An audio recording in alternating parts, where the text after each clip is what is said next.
Morning update tayo mga ka-guys and mga kasari.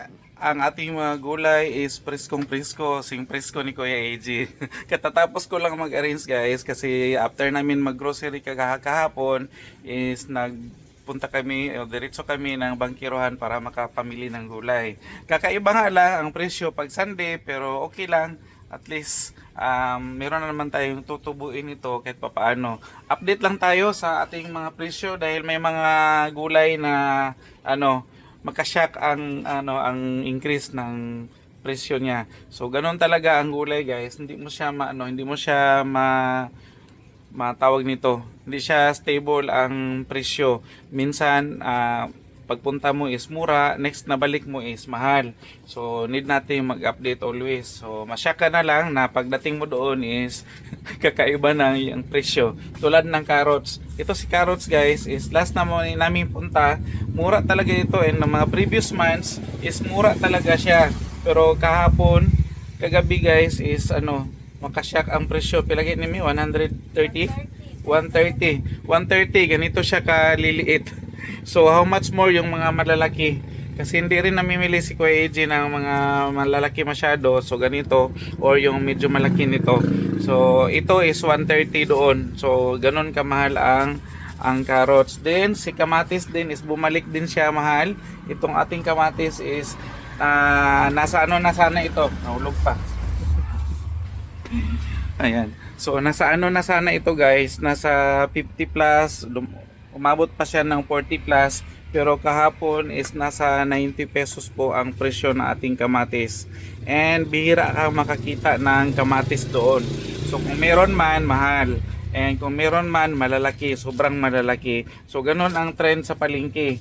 Pagka si stocks is hindi mo masyadong makita sa mga displayhan, asahan mo giliw na mahal yan. So asahan mo giliw na yung particular gulay na hanapin mo na hindi mo makita sa mga lamesa doon, mahal yan siya kung may makita ka man. So matik na pag si kamatis wala masyado sa mga displayhan, pag makakita ka ng isa or dalawang naka-display doon is mahal. So mahal talaga. And si carrots, meron namang stocks pero mahal talaga siya guys. Mahal na mahal. Mahal na mahal kita. And pati si kalamansi natin mahal din. Mahal din kasi ang capital nito 60 pesos na. So usually nasa lang ito, nagre-range ito ng 40 to 50. And mahal na yung 50 pero ngayon is nasa 60 pesos na po ang ating kamatis. Ang ating sibuyas dahon ito, ang dahonan sibuyas is okay lang kasi tig 85 lang man ang kilo nito. So hindi siya masyadong mahal. Minsan abot din ito ng 150. Kalog. Ganon ang presyuhan sa palengke. And ito ating sili, namili kami ng sili na maanghang ito. Ang tawag nito sa iba is kulikot. And ang tawag namin dito sa amin is siling halang talaga. Sili na maanghang. And kagaya din itong sa espada, tawag nila is kulikot pero espada tawag nito sa amin siling labuyo. Ayan, siling labuyo pag mapula na siya. Ayan, nakita nyo yung picture ni picture na nasa noodles. Siling labuyo, ayan siya, ganito yan siya pero pula. Ayan. So ang ating mga dahon dito guys, stable ang price, hindi siya mahal, hindi rin siya mura. Ang ating sayote is okay lang din kasi nasa nasa 7 pesos ang kapital nito, 7 pesos each. At saka si kalabasa din is nasa na sana ito, minsan nasa 40, nasa 38, 35, pero ngayon is mura si kalabasa natin. And ang ating ahos na natiling 115 ang kilo doon sa palengke. Ang ating atsal medyo mahal kasi nasa siya guys, nasa 200 ba sa atsal si atsal. Itong ganitong klase is nasa 130 pero yung isa is nasa 180 to 170 kasi depende kasi yan sa variety ng ating mga atsal. Ang ating sibuyas na pula, ito ang tawag namin dito is Bombay. Hindi siya Bombay na turko ha, sibuyas na pula. Bombay ang tawag sa amin dito is nasa lang siya, nasa 85 pesos ang kilo.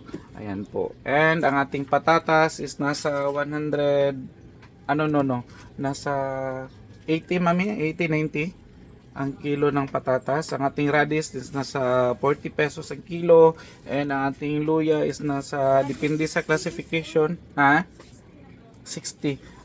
Ang ating luya is depende po sa classification kasi may naka-classify doon na maliliit, yung maraming sanga, yung hindi masyado maraming sanga, yung medyo malalaki is nasa yan siya, nasa 85, 70, 65, depende kung anong classification yung pipiliin mo. Si ampalaya is nasa si ampalaya nasa 80 per kilo, 85 per kilo. Ayan po. And ang ating mais is nasa 10 pesos ang piraso. And si sitaw okay lang din yung price ni sitaw. At saka si talong okay lang din. At saka itong ating pipino na minsan mahal masyado pero ngayon is medyo mura siya guys. Pati si repolyo at saka si Chinese pichay is nasa stable na price, hindi siya gumagalaw. And kung may paggalaw man, very minimal yung paggalaw niya, hindi siya masyadong malaki ang ginagalaw ng mga ganito mga gulay. So overall, okay pa rin yung presyohan except lang doon sa mga nabanggit ni Kuya AJ na super mahal talaga. Okay. So thank you sa pagsama ninyo and pag-subscribe and panunood sa mga video ni Kuya AJ guys. Thank you and happy Monday ulit. Bye bye muna for now. God bless us all guys.